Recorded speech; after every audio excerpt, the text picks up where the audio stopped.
संविधान को बदलने वाला आज तक कोई माइकल लाल पैदा न हुआ है। वो क्या चीजें बीजेपी के नेता बोल रहे हैं, ये अपने नेता को खुश करने के लिए कुछ भी कर सकते हैं। फैसले पर राहुल गांधी भी तो कुछ नहीं बोल रहे थे। राहुल गांधी इतने बड़े दलित विरोधी हैं। अभी चुनाव हुआ था लोकसभा का, तो बाबा साहब की फोटो और संविधान को लेकर घूम रहे थे कि आरक्षण और संविधान खत्म हो जाएगा, लेकिन आज आरक्षण पे बात आ रही है। तो राहुल गांधी दलित देशी होते तो भाई ये बोलते कि चंद्रशेखर भाई तू मेरा भाई है, मैं तेरे साथ आरक्षण की लड़ाई लड़ूंगा और तेरे साथ मंच साझा करूंगा। कुछ भी नहीं होगा, चाहे चांद चली जाए, अब रोडों में संघर्ष होगा, कुछ भी हो जाए।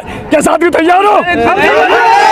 तैयार है। सारी दिल्ली बंद कर देंगे, नहीं छोड़ेंगे। देखो जान बॉर्डर बंद होगा, जब हमारे हक अधिकारी खत्म हो जाएंगे तो हमारे जिंदा रहने का क्या फायदा। हमारे आने वाली पीढ़ी पूछेंगे कि जब ये जुल्म हो रहे थे तो तुम क्या कर रहे थे, उन्हें हम क्या जवाब देंगे उन्हें। तो प्रधानमंत्री ने कहा तो है क्रिमिनल लागू नहीं होगा। अरे क्रिमिनल लागू नहीं होगा तो संसद में जाके एक विधायक बिल पेश करें तब हम मानेंगे, अगर आप दलितों के देशी हो। ऐसा विश्वास नहीं है मोदी जी की बात। अरे 15 लाख का जुमला दिया था 2014 में, तुम्हारे खाते में आए 15 लाख, कोई विश्वास नहीं। आपके खाते में आए 15 लाख। ये जो आज भीड़ आई है, स्टेडियम फुल हो गया, अंदर पैर रखने के लिए जगह नहीं है, इस भीड़ के क्या मतलब है? क्या इस भीड़ का ये मतलब ये है क्योंकि हमारे आरक्षण संविधान पे कोई बात आएगी तो भाई चंद्रशेखर आजाद जी ने पहले रामलीला मैदान मांगा था, फिर उन्होंने भाई चंद्रशेखर आजाद जी ने ऐलान किया था कि केंद्र सरकार को हम घुटने टिकवा देंगे, लेकिन प्रधानमंत्री डर गए, इसीलिए उन्होंने रामलीला मैदान की परमिशन कैंसिल कर दी, भी नहीं दिया, कुछ भी नहीं दिया। तो ये हुई है, आप देख लो। अब भाई चंद्रशेखर आजाद जी ने ये करा यहाँ पे, ये सरकार कभी भी दलितों की देशी नहीं होगी, क्योंकि ये चाहते हैं कि ये कुर्सी पे। फैसला तो सुप्रीम कोर्ट ने दिया, सरकार का क्या है? भाई साहब सुप्रीम कोर्ट भी माननीय नरेंद्र मोदी जी के इशारे पे चल रहा है, और क्या सब उन्हीं के। अच्छा एक बात बताओ, जो जजेस थे उनमें से कितने दलित थे, कितने पिछड़े थे, कितने मुसलमान थे? 5 ब्राह्मण थे, 1 बनिए थे। अरे यार एक बात, एक दलित था। अब तो आप हिस्से की बात करते हो, अब देख लो दलितों की और ब्राह्मणों की कितनी आबादी है, आप खुद जोड़ लगा लो, उतनी जजेस बैठा हो ना, जिसकी जितनी। क्या होगा लग रहा है? अब क्या होगा अगर हमारी मांगों को नहीं पूरा किया? अरे अगर हमारी मांगों, सारी दिल्ली बंद हो जाएगी, हमारी मांगों को पूरा नहीं किया जाएगा, चाहे कुछ भी हो जाए, इस दिल्ली को संविधान में चाहे कुछ भी हो जाए, संविधान पे आरक्षण लेके बात आएगी तो आंदोलन जारी रहेंगे। बीजेपी के नेता संविधान बदलने की भी बात करते हैं, देखिए। मैं उनसे कहना चाहूंगा संविधान को बदलने, संविधान को बदलने की बात मैं आपको बताऊं, संविधान को बदलने वाला आज तक कोई माइकल लाल पैदा न हुआ है। वो क्या चीजें बीजेपी के नेता बोल रहे हैं, इनकी क्या औकात है, क्या हैसियत, ये अपने नेता को खुश करने के लिए कुछ भी कर सकते हैं। फैसले पर राहुल गांधी भी तो कुछ नहीं बोल रहे थे। राहुल गांधी इतने बड़े दलित विरोधी हैं। अभी चुनाव हुआ था लोकसभा का, तो बाबा साहब की फोटो और संविधान को लेकर घूम रहे थे कि आरक्षण और संविधान खत्म हो जाएगा, लेकिन आज आरक्षण पे बात आ रही है। तो राहुल गांधी दलित देशी होते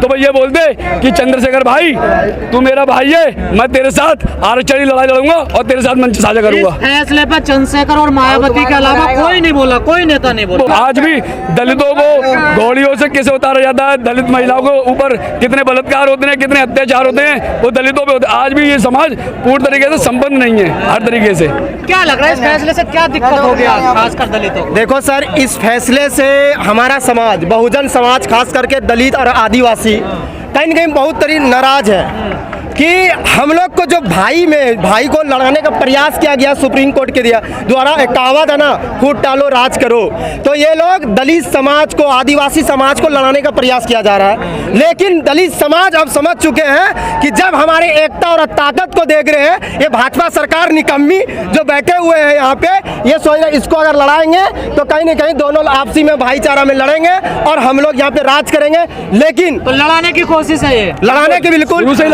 आपको हम बता देते हैं, जो काम पार्लियामेंट के अंदर से माननीय प्रधानमंत्री जी नरेंद्र मोदी नहीं कर पाए हैं, वो काम कहीं न कहीं सुप्रीम कोर्ट से कराने का काम किया जा रहा है। वो समझ रहे थे अगर हम करते हैं तो इस देश में दलित समाज एक आक्रोश भरी आंदोलन खड़ा करेंगे, और सुप्रीम कोर्ट से कराते हैं तो कुछ नहीं कर पाएंगे। लेकिन दलित समाज बुड़बक नहीं है, दलित समाज आज के डेट में बुड़बक नहीं है। वो समझते हैं कि इसके इशारों पे सुप्रीम कोर्ट चलते हैं। लेकिन कुछ भीम आर्मी के जो नेता हैं इस फैसले को लेकर वो खुश हैं, और चंद्रशेखर ने कदम उठाया उसको लेकर जो भी एक मिनट, जो भी भीम आर्मी, एक मिनट, भीम आर्मी और आजाद समाज पार्टी, ये तमाम जैसे हमारे भाजपा में रहा करके आ रहे भाजपा रामविलास पासवान के बेटे चिराग पासवान हम लोग के समर्थन में आए, उसको भी लगा नहीं हमारा घर ही अपना घर होते हैं, क्योंकि अभी बिहार के अंदर में जैसे उसको फटकार लगा है तो वो समझ रहे हैं दलित की बात करना है। लेकिन जैसे कि वाल्मीकि के साथ चमारों के साथ लड़ाने का वाल्मीकि समाज को भी समझ में आ चुका है कि नहीं, ये हमारे लोग को एक एकता को तोड़ने का प्रयास किया जा रहा है भाजपा के द्वारा, आरएसएस के द्वारा। हम लोग नहीं लड़ेंगे और हम लोग लड़ाई को तेज से लड़ेंगे और कोलिजियम सिस्टम को हम लोग खत्म करने का काम करेंगे। लड़ाने की बात आती है तो भाजपा सरकार ने हमेशा लड़ाने का काम किया है। पहले हिंदू मुसलमान में लड़ाया, 2014 में सरकार बना ली, अंग्रेजों को भी फिर आज दलितों को आपस में लड़ाने का काम करिए। शुरू से ही इनका काम है कि फूट डालो और राज करो, शुरू से ही इनका काम है। ये कभी भी आरक्षण की बात, आरक्षण को खत्म करने की बात करते हैं। अगर इस देश से अगर जातिवाद खत्म हो जाए तो आरक्षण तो अपने आप खत्म हो जाए। अगर दलित देश हैं तो रोटी बेटी एक करें। मनुवादी सरकार को, भाजपा सरकार को कहीं न कहीं आज का रैली से घुटना अपना टेकना पड़ेगा। और सुप्रीम कोर्ट के जो जज, 6 जजों के बेंच ने जैसे क्रीमी लेयर और वर्गीकरण को लेकर के आए हुए हैं, इसको वापस भी लेना होगा। और ये रैली बड़े भाई चंद्रशेखर आज़ाद जी ने जैसे 10% EWS को आरक्षण दिए, उसी प्रकार को अगर लग रहा है कि नहीं हमारे समाज में कोई दलित समाज में कमज़ोर है तो आप उसको भी 10% आरक्षण दो। अब देने का काम नहीं करें। चमार जाटव खा के सारा माल। अरे भैया 78 साल में पहले आप जनगणना तो कराओ, कौन खाया नहीं खाया। अगर आपको लग रहा है कि चमार ने जाटवों को खा गया, वाल्मीकि का खा गया, तो पहले आप जनगणना कराओ। इतना आपको दर्द है, 10% आरक्षण लेके क्यों नहीं आ रहे हो। और हम लोग आज ये रैली जैसे कि सुप्रीम कोर्ट में कई वर्षों से जज का बेटा जज बन रहे हैं, हम लोग कोलिजियम सिस्टम को खत्म करवाएंगे।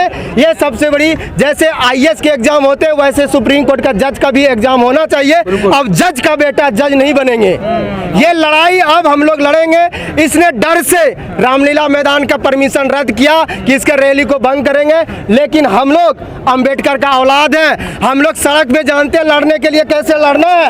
हम लोग को अगर सड़क में भी आंदोलन करना पड़ जाता है अपने संविधान को बचाने के लिए, अपना हक और अधिकार को लड़ाई लड़ने के लिए, तो हम लोग लड़ेंगे। तुम कितना रद्द करवाओगे, करवाते रहो। हम लोग पूरा दिल्ली नीला कर देंगे। पूरा दिल्ली आप देख लो नीला हो चुके हैं। और ये लड़ाई कुछ चाटुकार भाजपा के नेता जैसे हमारे बहन कुमारी मायावती को अशब्द भाषा से प्रयोग किया, और बड़े भाई चंद्रशेखर आज़ाद ने जी ने मुंह तोड़ जवाब दिया, क्योंकि हमारे महापुरुष थे। हम लोग अगर कोई भी बहुजन समाज में मेरे महापुरुषों को कोई गलत अशब्द का भाषा का प्रयोग करेगा तब भी हम लोग जवाब देंगे। चंद्रशेखर ने कहा है कि अब संघर्ष सड़कों पर होगा, क्या मतलब है इसका? हमारी आवाज को उठाया नहीं जा रहा है। माननीय काशीराम साहब कहते हैं कि हक, और भाई चंद्रशेखर आज़ाद कहते हैं हक मानने से नहीं मिलेगा, छीनने से मिलेगा। इसलिए